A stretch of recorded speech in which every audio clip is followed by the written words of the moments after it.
अस्सलामुअलैकुम दोस्तों, welcome back to our channel find Urdu.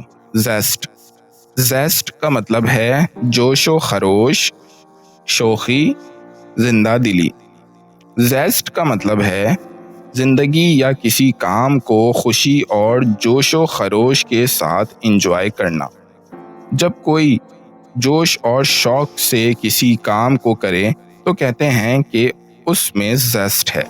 ये वर्ड खुश मिजाजी और एक्साइटमेंट को बयान करता है। He approaches every challenge with great zest. वो हर चैलेंज को बहुत जोशो खरोश से सामना करता है।